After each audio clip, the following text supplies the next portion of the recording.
If you've ever opened a photo or document on your iPad and wish there was an easy way to annotate and mark it up just right on the screen of your iPad, then this lesson was made just for you.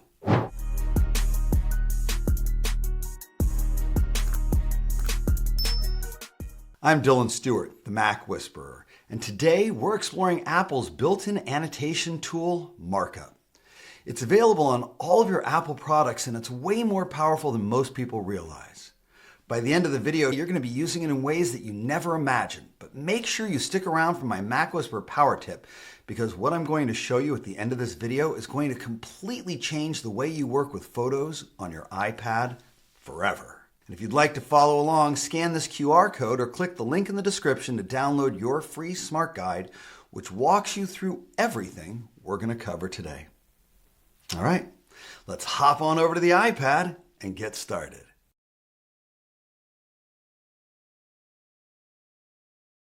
We're going to be working inside of the brand new Preview app today. This is an app that was a part of the iPadOS 26 update. And the reason I like it for this lesson is that it's going to allow us to create a blank document so that we can play with Markup. Start by clicking on the Preview app here, and then click where it says New Document and New Empty Image. You should see the Markup toolbar at the bottom of your screen. But if you don't worry, just tap the little Markup icon that you'll see at the top of your screen here. Before we get started, it's important to understand a few things about how the Markup toolbar actually functions. The first thing to know is that you can pick it up and move it anywhere you want. Throwing it into any one of the corners will automatically stick it to that corner, but you can also stick it to the sides or even up to the top, but I like to leave it down on the bottom. Next thing you need to know is that you can't see all of the tools at one time. Scroll in order to see all of the available tools. To the left side of the ruler, you've got standard tools. We'll talk about each of them one at a time in the next section. To the right side of the ruler, you see some of the more artistic tools. Paint brushes, crayons, colored pencils, things like that. On the right side of the Markup toolbar, you're going to see a bunch of different preset colors. Clicking on the color wheel right here will open up the grid view, or the spectrum view, or the slider view. You can also control the color's opacity from right here. Opacity determines how solid a color is. You can also save some of your favorite colors. So if you set yourself up with a really nice color of green, you can favorite it by clicking the plus button down here, which makes it easy for you to access. You can also remove any of the colors that you don't like by pressing and holding on them and choosing Delete. When you're done, click back on the color wheel and it'll return to the Markup toolbar.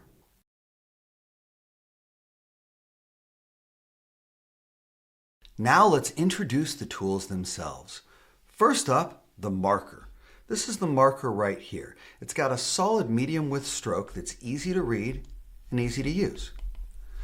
With any of the tools in the Markup toolbar, if you tap on them a second time, you'll get additional options, including the ability to thicken or thin the stroke that you're using. Clicking over here will make this a little bit thinner, just like that. Clicking on the other side will make it a lot bigger and fatter.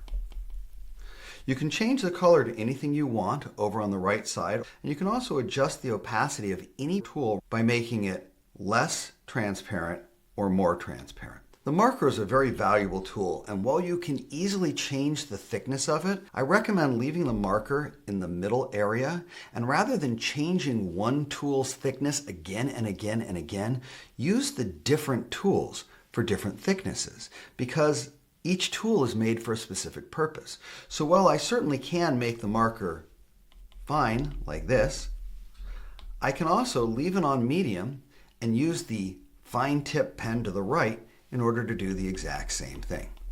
The fine tip pen can also be adjusted between extremely fine and thick. But as I said, rather than changing the thickness of different tools, use different tools for different jobs. I'm going to keep the fine on ultra fine over there to annotate or write or do anything I need to do that doesn't need to be bold. You should also notice that each tool can save a different color. So while the marker is still set on black, the fine tip pen is set on red, making it easy to use different tools without switching the settings. Now let's move one over to the right to the highlighter. The highlighter has a high level of opacity built in, which means even if the opacity is all the way to the right, you can still see through it because it is a highlighter after all. And at the top, you'll see that you have multiple different brush sizes and shapes. The thinner one is a little bit lighter, like this, while the thicker one is bold and big. Whatever you choose, it's easy for you to mark right over something and see beneath it.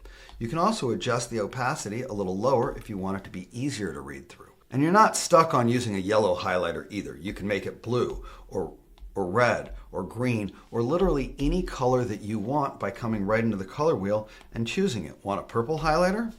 Easy, just like that. The highlighter is extremely valuable because it has that built-in opacity and because you can easily see through it. So it really exemplifies the idea of using the right tool for the job. Now, let's talk about the eraser. Tap it to select it, and then tap it a second time and you'll see two different options. The pixel eraser works just like a pen, but in reverse. Instead of writing, it removes. And you can change the size of it from a very large tip that can erase a lot to a very small tip that can allow you to just erase little pieces of whatever you're doing. But if you tap on it again and go from the pixel eraser to the object eraser, you can erase anything you want by just touching it. Rather than having to manually scrub over this whole line, if I touch anything, it just removes it immediately. The object eraser is best for when you need to clear the slate and clean up your drawing space quickly. Just a couple of rubs across things and everything goes away. And the pixel eraser is best when you just need to clean up a small part of your drawings or annotation, not the entire thing. It gives you more control and makes it easier to only eliminate what you want to eliminate. Which brings us to this tool right here, which is called the Select tool. The Select tool is a really important part of Markup. It's simple, but it's essential. If you have the Select tool turned on, you can circle any specific part of your drawing and just move that part. You'll notice here I was able to pull part of the word, but I left the M behind. Let's go grab it by circling the bottom of it right here, just like that, and move it right over. This means that you have control over moving specific sections around. So if I want to move the green marker from underneath here, all I have to do is circle it and pull it right out.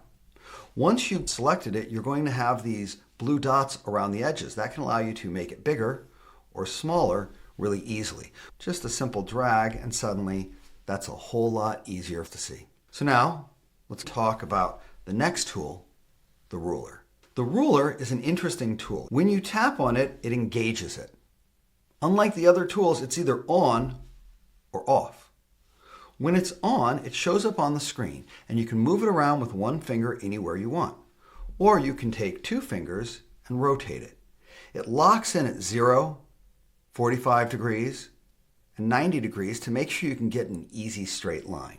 And when you set it anywhere on your page and you take one of the writing tools, you can just write right along the edge of that ruler and give yourself an exact straight line. And then the ruler also works with the eraser. So you can pull up the eraser, you can erase, and the part that's behind the ruler doesn't get erased, meaning that I can come in and quickly make something exactly the right size and exactly straight. Sometimes people use the ruler in order to create perfect shapes. So they come in and adjust it right here and then grab themselves a perfect square just like that. But there's a much easier way to create perfect shapes without using the ruler. Let me show you how I like to create shapes on the iPad. For clarity, I'm not a great artist. So when I try to draw a square, this is what it tends to look like. Does that sound familiar? I bet it does. Here's my circle. It's okay, right? Here's a triangle. Great. Let's say I wanted a heart. That's a heart. How about a star? That star looks terrible. It looks like a defective starfish.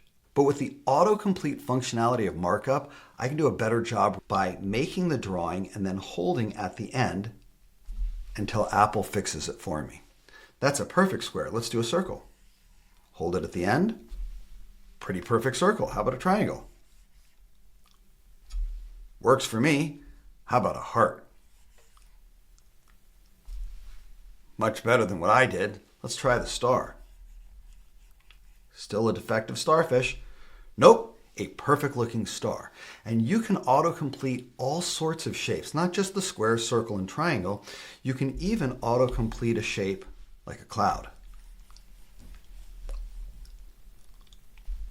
which can allow you to draw a really easy thought bubble. Now let's complete the thought bubble with a couple of small circles here. But before I go manually completing the other circles for this thought bubble, let's grab our select tool, let's circle that one, and rather than doing it again, let's click this icon here, which will duplicate it. And let's give ourselves a few just like that. And now, perfect thought bubble. But the most valuable shape that you can do with this is the arrow, because a simple quick arrow becomes a perfect arrow anytime you need it, allowing you to mark up a quick arrow on a document without even having to go into the shape section.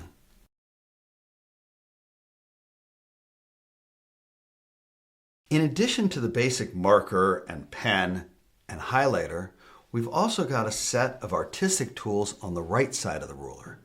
Let's start with our colored pencil.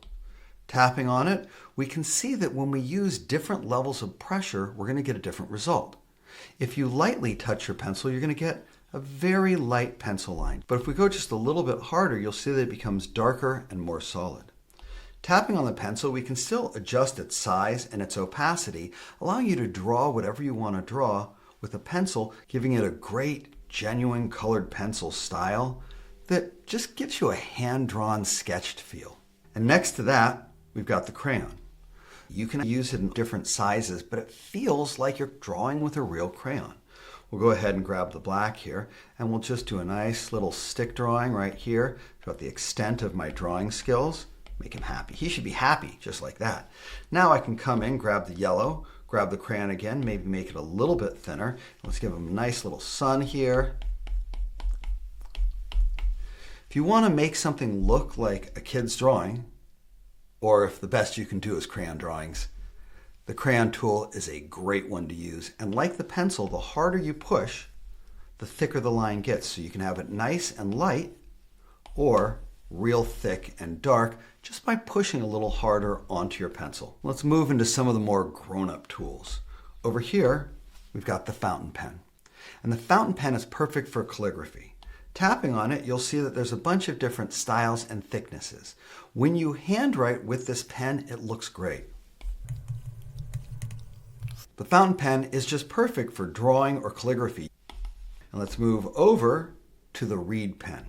The reed pen has a flowing painted quality. Let me tap on it again. You'll see that you not only have thickness, but also different kinds of tips. It feels like ink brush painting, giving it a nice style. It's one of the most artistic tools in the set. And you can come in and change the different style of it. You can make it look any way you want in order to give yourself a really cool, stylish image. Let's move into our final tool, the watercolor brush. The watercolor brush is really an awesome tool. Picking any color, you can press lightly and you'll get a really light watercolor design. But a little bit more pressure and it gets a little thicker. You can change the size of your brush or the opacity here, and of course you can change the color. If you are a true artist, the watercolor brush is one of the best tools to really draw your images and make everything look amazing.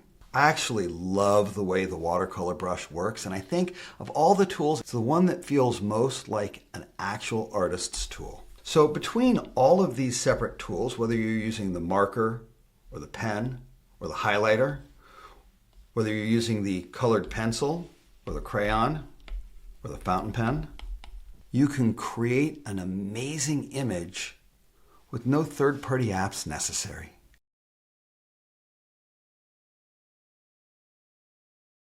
Now we're going to step it up and reveal one of the most powerful tools of Markup. But for that, our blank canvas isn't going to be as helpful. Instead, I've taken a screenshot of a bunch of shirts I'm considering purchasing. I find that the shapes and text really augment things like screenshots and allow you to point people's attention at exactly what you want them to see. First up, let's click on our Markup tool up at the top, which will bring our toolbar up, and here we're going to click on the plus. Under the plus, there's a ton of different options. We'll go through a few of them. Let's start with the adding shape option. Here you're going to notice several preset shapes, from squares to rounded squares, circles, triangles, etc. Let's click on a square first. When you first bring up the shape and select it, along the bottom you've got a bunch of tools to affect how it looks. Want to change the color? Click right here. You can choose any color you want. Would you like it to have a frame around it?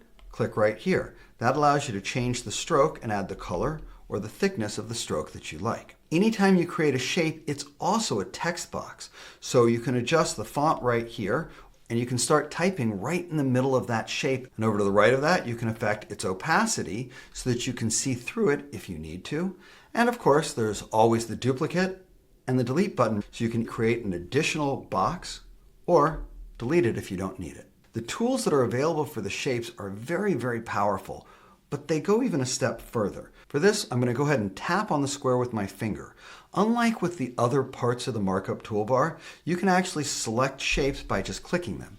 Now I can move it either with my finger or my pencil, and I can take the little blue dots to increase the size of it. Let's click the plus button again.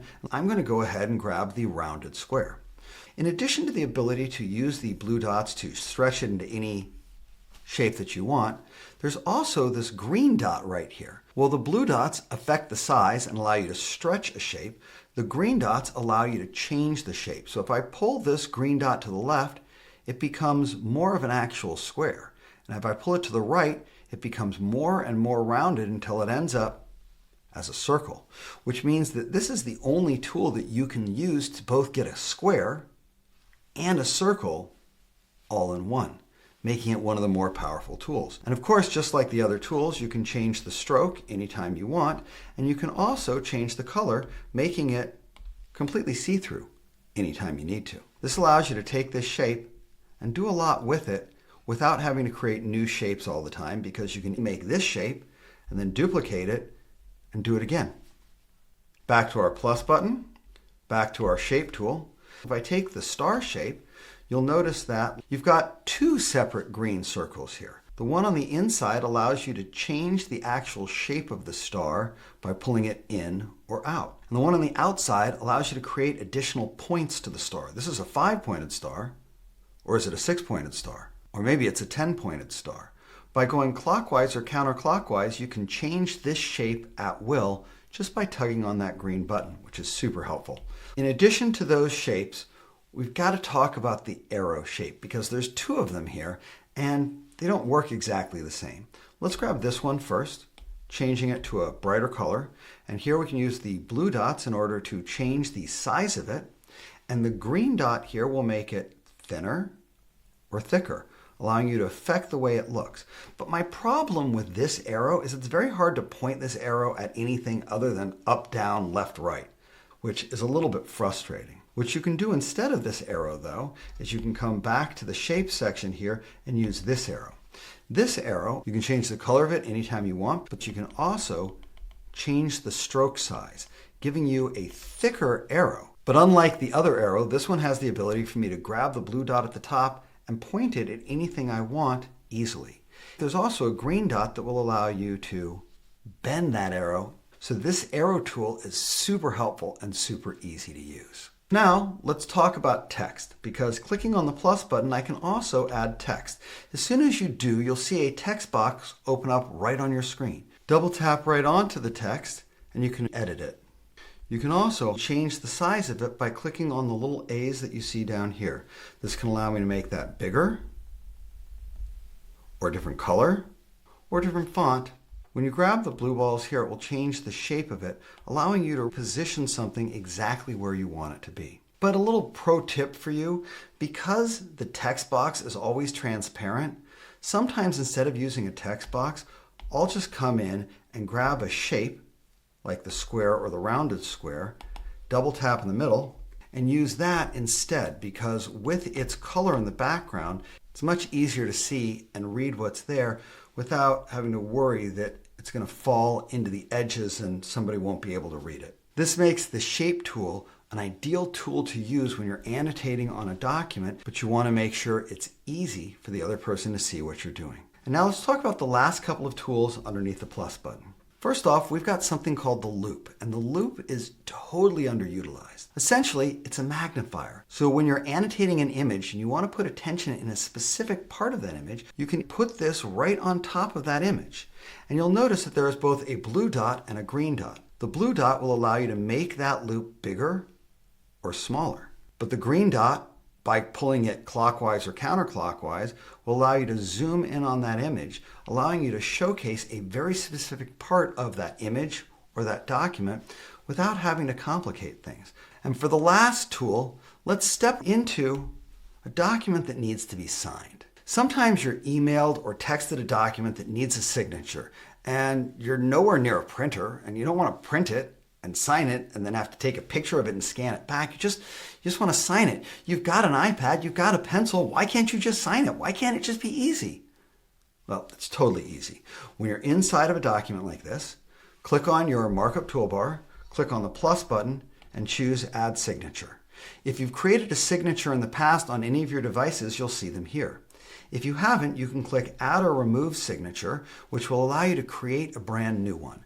And unlike creating one on the computer or on the iPhone, you've got a pencil available here. So you can come in and give it your best signature. And as soon as you're done, click the checkbox in the upper right-hand corner, and it will save that signature for any time you need to use it.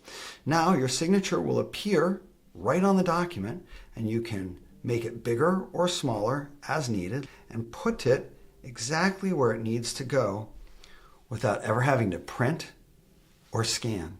It's hands down one of the most powerful tools in Markup, and anywhere you see that Markup option, you'll be able to use it. There's a lot of places you can use Markup on the iPad, the phone, and the computer, but I'm going to save that for another video to really show you all of the different Markup options and all of the different locations where you can take things to the next level. So right about now, you're probably thinking, I had no idea Markup could do all of this. And you're right, it's pretty amazing. But there's just one more thing for me to cover. If you've been blown away by what Markup can do and you want to share that with someone who needs to hear it, give this video a thumbs up. That helps other people find it, and it lets me know you want more content like this. And if you've got a question or a super creative way that you're already using Markup, drop it into the comments section. I absolutely love to hear from you guys. And if you haven't subscribed yet, look, that's kind of like having an iPad and a pencil and still printing documents out to sign them and then scanning them back in. You don't have to do it that way. You just didn't know there was a better way yet. But now you do. Hit that subscribe button and the notify bell, and you'll always know whenever I drop new wisdom, helping you take your technology to the next level. And now, let's grab our pencil and scribble inside the lines and jump into the Power Tip. Markup is an incredible tool, but its greatest power might be something most people have never thought of using. Stickers. And stickers aren't just for kids. It's a much more valuable tool than that. This can genuinely eliminate your need for Photoshop or Canva or other basic editing tools when you're working with images. Here's the concept. You can lift any subject out of a photo and turn it into a sticker, and then drop that sticker into any other image. Let me show you exactly how it works. We'll start with this cute image of my son Parker. I'm going to take my finger and I'm just going to lightly press on him and release. Notice it gives a little shimmer, and down below you get the option to add a sticker. Let's click that. That sticker goes onto your sticker gallery where you can add effects to it. These effects can allow you to give it an outline, or make it look a little cartoony, or make it puffy or shiny. If you leave it set to original, you'll also have the option to make it a moving image if you want to. You'll see up at the top, live is turned off, but now it's on. This can be a really fun way to augment a text message conversation or an email. Now, let's click the checkbox right here, because we're only half done. We still need to use this sticker. Now, right over here, I've got an awesome St. Patrick's Day card that I wanted to use to send out to some of my friends and family to wish them a happy St. Patrick's Day. Coming into this image, I'm going to go into settings in the upper right corner here. And then, look at what you see in that right corner. That's our Markup pen. Let's go ahead and click on it. When you open up the Markup pen, you've got the same toolbar we've been using before down at the bottom, but now we're in Photos. All I have to do is click the plus button and click where it says Add Sticker. And I'll get an option of all the stickers I've used in the past, allowing me to simply tap on it and then make it bigger or smaller. And I can add some text. Click on my Format toolbar, adjust the size, adjust the font, adjust the color, and I can even come in to my pen right here and draw a nice little heart. Now this image is saved and ready to be used anywhere you want to use it. No Photoshop required, no Canva required. Once you've mastered markup and stickers, the only boundary is your own imagination. So that's what we've got for today's video, all about how to use markup on the iPad. If you haven't grabbed your smart guide yet, now is a great time to do it. Scan this QR code or head right over to the description section. I hope you learned a ton in today's lesson, but remember, there's always more to learn. Check out this video right here for even more amazing Apple tips and tricks.